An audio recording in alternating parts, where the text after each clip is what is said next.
Good afternoon. My name is Valeria, and I'll be talking about anxiety. Fun facts about anxiety would be that 40 million people in the United States have anxiety. Many people are not aware that they have anxiety, and that environmental and genetic factors play into why you have anxiety or what causes your anxiety. What I'm trying to achieve with this presentation would be that I want to educate you as a person about anxiety, the different factors and types of anxiety that there is. The treatments used to help anxiety would be another point.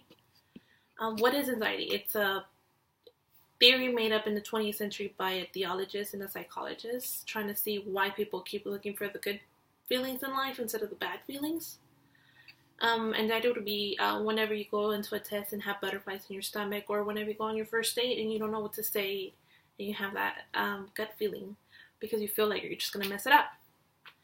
Why is anxiety so normal? It's because it's part of life. It's us as humans. We look for the good things instead of bad things, the good feeling instead of the bad feeling. We're gonna look for what makes us feel better than what makes us feel worse. The types of anxieties would be generalized anxiety would be the normal type. It's basically you getting the butterflies, you're feeling tired, you don't know how to concentrate. Um, you feel angry because you can't concentrate, or what's happening around you makes you mad, and that's generalized anxiety. You just don't know how to act because you're still feeling that the worst is going to happen in that situation. Panic disorder would be you feeling your heart just beating out of your chest, or you're feeling sweaty palms. You're basically just having a panic attack over a certain amount of time, and it's just not the normal way of reacting to a situation you're not comfortable with. Social anxiety disorder would be you as a person presenting in front of a class that you're not comfortable because you feel like you're going to be embarrassed, or they're going to be judging you because of a mistake you do, or you're not very good at talking in front of people. Let's imagine that you're talking in front of 300 people. How are you going to feel? That gut feeling that you have, or is it the butterflies, or your sweaty palms, or just that back thought in your head that I'm gonna mess up, I'm gonna mess up. The other phobias and symptoms that you can get would be OCD. That's a different type of anxiety, but it's still together with another disease, such as post-traumatic stress disorder. Would be that you want certain things or certain situations to happen in a certain way so you can avoid that pain.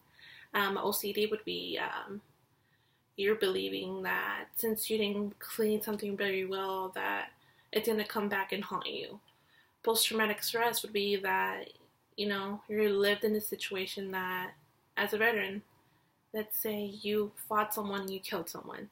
That idea of killing someone over and over will be coming in your head and causing you anxiety because you don't know how to control that feeling of feeling bad about killing someone. That's another part of what anxiety can deal with.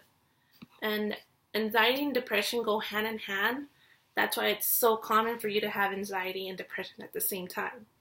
Since you're always looking for the good feelings in life, depression takes over because you're never completely happy to what you have in your life. It's basically the feeling of never being completely accomplished with your life, or that you're just missing that good feeling that you're always looking for whenever you have anxiety.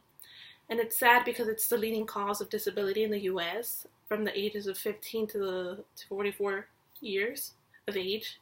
And that's saying that teenagers our age now in college have depression and anxiety at the same time because they're so consumed by this idea of never being completely happy with what they have.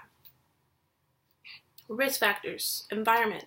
Let's say your friends, family, you're not comfortable speaking with them in person. In person, let's say your relationship problems will be another thing that you're not really comfortable with saying your problems with the other, your significant other. Genetics. If your mom has anxiety, you'll most likely have anxiety yourself. Your dad had anxiety, you'll most likely have anxiety too.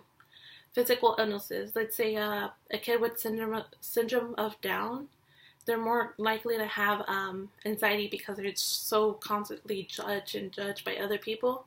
Since they have that physical attribute of Syndrome of Down. You have the droopy eyes and everything else, so it's obviously you're going to be judged first before anything else.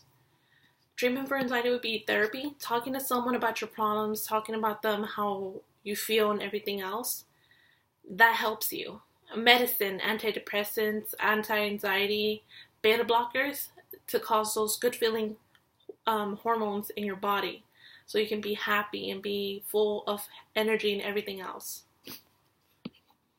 Another treatment would be treatments such as new drugs, new studies found for anxiety, such as you being in a study group for that type of drug or that type of style of living. Let's say you need meditation for your anxiety. Maybe it helps, maybe it doesn't.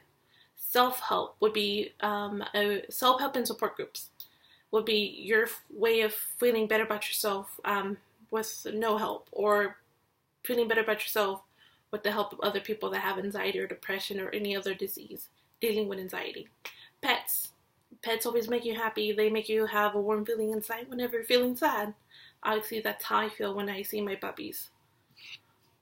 What I would tell somebody with anxiety would be that to fight strong. Don't let it get to you. Don't just strain yourself over the little things in life. Don't give up. Thank you. Have a nice afternoon.